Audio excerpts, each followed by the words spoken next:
Pauliane Godoy, mestranda em Letras pela UFV, especialista em Educação Empreendedora pela UFSJ, especialista em Ensino de Língua Inglesa pelo Instituto Norte de Minas, possui certificação internacional Cambridge, graduada em Letras pela UFJF. Essa é a primeira convidada do canal Entre Letras para falar sobre educação e formação de professores.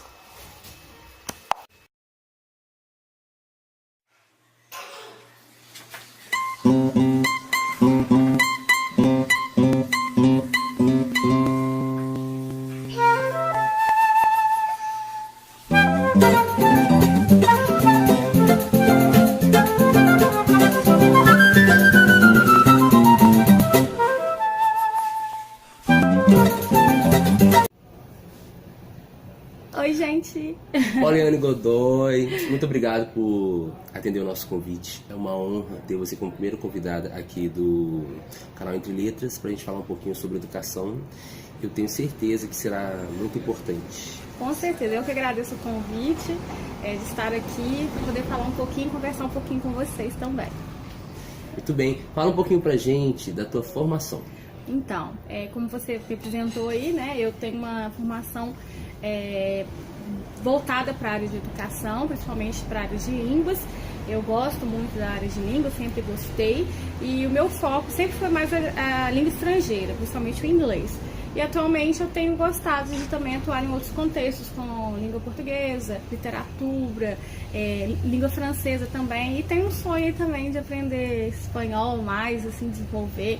Então, minha formação é muito voltada para isso, né? Eu fiz 2 especializações, uma em educação empreendedora, que foi muito interessante para mim, que me deu essa perspectiva da gente ver a educação como também libertadora e abrir horizontes de fato. E também a especialização em ensino de língua inglesa, uma forma inovadora, didáticas inovadoras para o ensino de línguas estrangeiras, que podem se adequar a qualquer ensino de língua. E também eu tenho um projeto aí também de fazer uma pós em neuropsicopedagogia, que é uma outra vontade que está surgindo aí em função do mestrado, das coisas que eu tenho lido, tenho pesquisado sobre questão das crenças e emoções na aprendizagem de línguas, e também gosto muito da parte de autonomia, experiências, né, investimento. Então tem vários temas aí surgindo, então a neuropsicopedagogia está surgindo também aí com um novo horizonte. Nossa, que bom saber disso. Fala um pouquinho pra gente como você se descobriu professora. Bom, na verdade eu me descobri professora desde muito pequena. Eu sempre falava que eu ia ser professora, eu brincava de escolinha, né? Como acho qualquer criança, com os ursinhos? Né? Com os ursinhos, com as bonecas. Na verdade, eu fazia lá meus aluninhos, colocava lá o quadro. Na verdade, eu não tinha quadro, então eu escrevia no guarda-roupa. Minha mãe brigava comigo, eu roubava os dias da escola e ficava escrevendo no guarda-roupa. E sempre tive muita vontade em ensinar. Então eu me descobri professora muito cedo, assim, é muito engraçado que eu nunca tive dúvidas do que eu queria fazer. E eu sempre falei que eu queria ser professora, eu não sabia de que ainda, mas quando eu me descobri muito boa na questão de línguas, eu tive certeza que era realmente na área de línguas. E se eu não fosse professora, eu seria psicóloga, que era uma linha também que eu gostava muito, e a neuropsicopedagogia talvez ela venha suprir essa minha necessidade aí dessa área aí de psicologia que ficou um pouquinho adormecida, mas eu sempre quis ser professora. Ah, que legal. Você era uma professora muito mandona no início? No início, sim. No início, sim. É a falta de experiência mesmo, né? A gente não tem experiência, então a gente erra. Eu era muito exigente com os meus alunos. Exigente eu ainda continuo sendo. Mas hoje em dia eu consigo equilibrar a questão da exigência e da doçura. Eu acho que isso é muito importante na educação, a gente equilibrar, porque a gente não pode só ser exigente, porque senão a gente vira ditador, né? E não pode também ser só bonzinho, porque senão você não ensina, você não consegue passar o seu conteúdo, você não consegue trocar, porque ensinar é isso, né? Você trocar. Então eu continuo sendo muito exigente, mas uma exigência dentro de uma doçura, uma afetividade, que eu, afinal de contas, eu estudo isso, né? Então não tem como ser diferente. A docência com amor, né? Sim. Você consegue se lembrar de uma experiência que tenha te marcado no início, que fez com que você se consolidasse na carreira docente? Uma experiência que tenha te marcado. Eu lembro muito de um aluno que eu tive, que ele odiava inglês e uma escola pública em Juiz de Fora. E ele era aqueles alunos clássicos, né? Aquele que faz bagunça, no primeiro dia você já aprende o nome, né? Porque eu até falo, se você aprendeu o nome do aluno no primeiro dia, é porque há alguma questão. E aí ele me desafiava. Só que eu resolvi fazer diferente, ao invés de enfrentá-lo, eu resolvi acolhê-lo. E aí eu fui descobrindo algumas coisas da vida dele e fui descobrindo o porquê que ele era daquele jeito. E eu me recordo muito bem que no meu aniversário ele comprou aqueles quadros, assim, de loja de R$1,99, assim. Eram quadros simples, mas ele fez questão de me dar, porque o aniversário dele era no mesmo dia que o meu. E a gente foi descobrindo as coisas em comum. E aí eu conquistei ele de fato. Ele começou a amar o inglês. Eu lembro dele até hoje, o nome dele é Maicon. Ele era pequenininho, assim. Hoje em dia deve estar, assim, grande. Aí, Maicon, se você estiver vendo, comenta aqui, hein? E, assim, o Maicon me marcou demais. E aí eu percebi que não adiantava eu vir com a mão de ferro. Eu tinha que conquistar os alunos. Porque às vezes tem coisas por trás ali da história deles que a gente não conhece. E às vezes a gente nem busca conhecer. Às vezes porque a gente não tem tempo também, a demanda é muito grande, salas muito cheias. Mas a partir do momento que a gente começa a fazer esse esforço, as coisas começam a fazer um pouquinho de diferença. Só pedir pra você aumentar um pouquinho a voz. Tá. A gente não correr o risco da nossa voz sumir na hora da edição. Pode deixar. Porque os nossos microfones aqui estão muita ao vivo, técnica, né? Muito microfone, né? Muita estrutura. No terraço. Sim, vamos lá. Fala um pouquinho pra gente da importância da formação continuada. Você acha que os professores hoje saem das universidades plenamente capacitados? E os professores que não retornam para uma formação continuada, como a gente lida com isso? Essa questão da formação continuada hoje? Na verdade, a formação continuada, José, é uma questão muito complicada aqui no nosso país, porque é necessária, é urgente. Os professores acredito que queiram sim, mas a gente sabe a dificuldade, né, de às vezes serem liberados para fazerem a formação continuada. Às vezes vão perder dias de trabalho, né, não há essa troca, às vezes a direção não entende a necessidade disso, não há um investimento no professor, né? E a formação continuada ela é essencial, porque a gente nunca aprende demais, né? A gente não sai pronto da universidade. A gente não sai, eu sou professor, agora eu tô pronto, não preciso estudar mais. Não existe isso. O professor vai estar estudando a vida inteira. A gente tem que estar sempre buscando novas formas de ensinar, novas formas de aprender e está em constante movimento. E, infelizmente, muitas vezes a gente não tem essa forma mesmo de sair, né? Muitos professores aí das redes públicas ou privadas, eles são engessados no sistema, né? E isso é muito ruim. Então a gente teria que ter uma política pública mesmo que considerasse esses fatores e que desse oportunidade para esses professores de fato terem direito a uma formação continuada, porque eu acredito que tenha vontade sim. O problema é que não há tempo. Às vezes a formação continuada coloca no sábado, coitado dos professores. No dia da folga dele, ele tem que ir para fazer formação continuada. Gente, é a folga dele. Então, assim, ele precisa do descanso. A gente já leva trabalho para casa. Então, eu acho que precisa se pensar isso de uma forma melhor. Sim. Como trabalhar com a proposta da Interarte dentro da eu acho formação aí de professor? Super interessante. Super interessante. Porque quando você de fato trabalha a interdisciplinaridade, nossa, consegui falar de primeira, né? Quando você consegue trabalhar de fato é muito gostoso, você vê que realmente o conhecimento fica mais interessante, os alunos não ficam entendendo uma coisa compartimentada, porque a gente tem essa mania, né? A nossa educação é estruturada em caixinhas, né? Você tem a caixinha da matemática, a caixinha do português, a caixinha da arte, a caixinha da literatura, sendo que tudo isso faz sentido junto, né? E aí a gente perde muito com isso. E a gente não desenvolve projetos, a gente está muito... Acho que a gente tem algumas iniciativas nesse sentido, mas a pedagogia de projetos é uma coisa que ainda é muito devagar, né? Tem professores aí desenvolvendo coisas maravilhosas. E eu, inclusive, eu tive uma experiência, vou contar uma experiência que eu tive com relação à questão do Interartes. eu trabalhei com música para ensino de inglês. Então, numa escola pública, eu trabalhei assim o ano inteiro. Eu falei, eu não vou usar livro, eu não vou usar gramática tradicional, eu não vou fazer nada disso, eu não quero verbo to be. Não quero falar de passar verbo to be, não quero. E aí, o que eu fiz? Eu desenvolvi um projeto que era Musics for Learning English, que foi até o meu projeto de apresentação da especialização em educação empreendedora. E eu desenvolvi um ano inteiro com músicas, inclusive eu fiz questão de trazer músicas que representassem a cultura da língua inglesa, diferentes cantores que eles não tinham acesso, que eles não conheciam, por exemplo, Beatles, eles nunca tinham ouvido falar de Beatles. Quer dizer, tinham ouvido falar, mas não sabiam o que era. Então, quando eu falei que aquilo era rock, eles, que é rock? Como assim?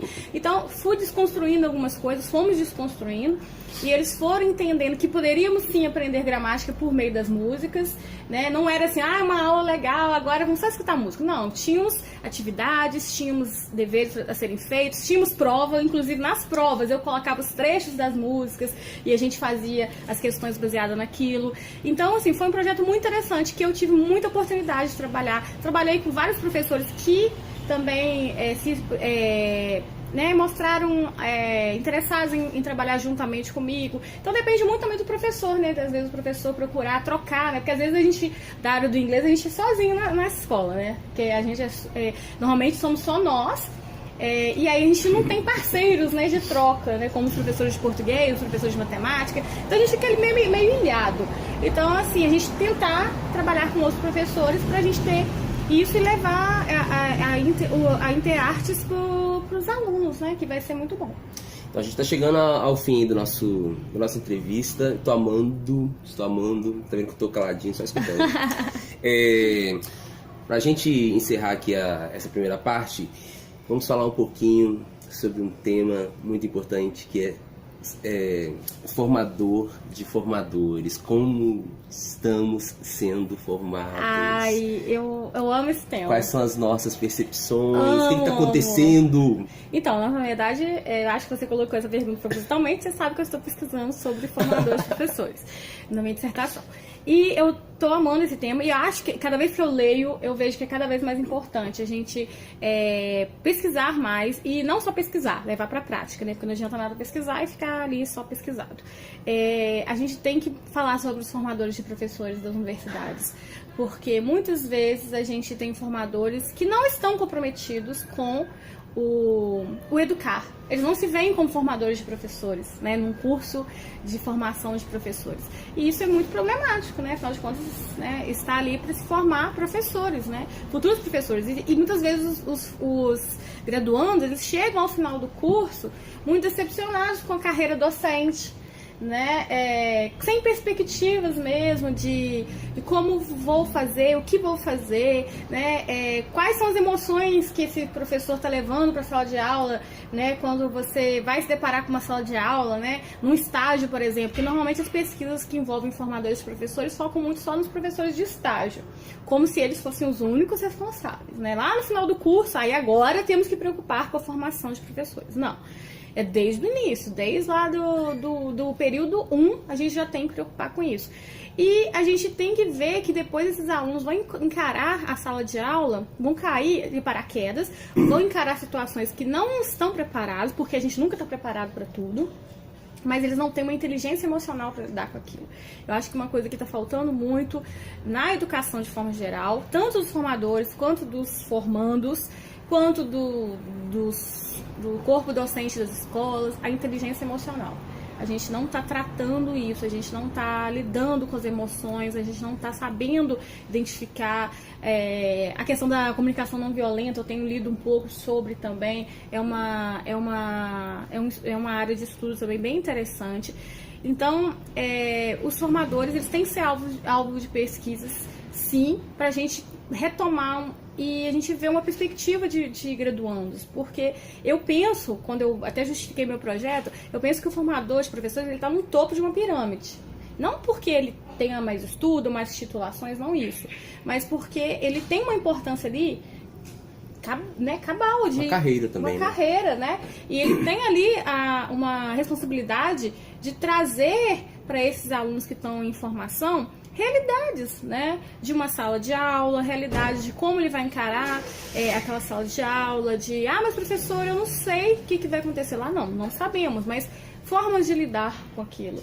E isso tem sido um pouco negligenciado pelas coisas que eu tenho lido, pelos estudos, pelas pesquisas. Então, a gente tem que falar, assim, sobre os formadores de professores. Você acha que existe uma preocupação primeira com o conteúdo na graduação? Então, fala-se de formação mais no final da graduação? Porque os alunos chegam na graduação com um determinado déficit? Pode ser também, a gente não pode generalizar, é uma possibilidade. Eu acho que talvez a gente tenha uma educação muito conteudista, né? Isso desde a escola, né, básica, e isso está sendo levado para a universidade. Só que a gente tem que lembrar que nos cursos de formações estamos formando professores. Se a gente continuar fazendo isso, a gente está num círculo vicioso. A gente vai voltar e falar, não se pode aprender inglês na escola pública. Porque o menino ele não consegue ler um texto em português, por exemplo, e fazer interpretação. O Brasil tem recorde de analfabetos funcionais. Sim, porque não estamos focando na formação de professores de qualidade. Eu creio que esse é um grande problema do nosso país, a despeito de outras questões também governamentais, né, que não precisamos nem citar, né. Bom, chegamos aí ao fim da nossa entrevista. Vamos nos comprometer um pouquinho. Você vai dizer se você aprova ou reprova. Tá. Ok? Chegamos difícil ao final isso, aí. Você vai me colocar na fogueira agora, né? Só se aprova ou reprova. E não precisa justificar, não? Não. Tá. Redes sociais... Mais ou menos não pode falar também, não. Mais ou menos. Evitar. Tá. Redes sociais para o ensino. Aprovo. Celular como ferramenta de ensino. Super aprovo. Tradução. Depende. Ensino domiciliar. Depende. Inês Miller. Ai, Inês Miller, aquela que a gente estudou na linguística, maravilhosa. Super aprova. Censura. Desaprovo. Educação religiosa. Aprovo, se forem todas. Cortella. Aprovo. Leandro Carnal. Aprovo, com algumas ressalvas. Ok, Poliana, obrigado por essa entrevista. Eu estou amando essa experiência e possamos nos ver aí novamente nesse canal pra gente compartilhar mais experiência. Com certeza, Okay? eu amei, assim, muita gratidão, eu tô na fase da gratidão. Então, muita gratidão por estar aqui e eu vou fazer também uma entrevista com ele também no meu canal, que eu também tenho canal. Depois ele vai colocar aqui pra mim, pra vocês seguirem lá também no Instagram, no YouTube, ok? Então, o link do vídeo da Pauliane vai estar aqui na descrição do vídeo. Vocês podem acessar o canal dela, se inscrever, comentar. Nós não somos donos da verdade, a gente está, na verdade, compartilhando aqui, né? Sim. A gente quer muito debate, muita discussão boa aqui embaixo. Isso. Beijo. Beijo grande. Tchau.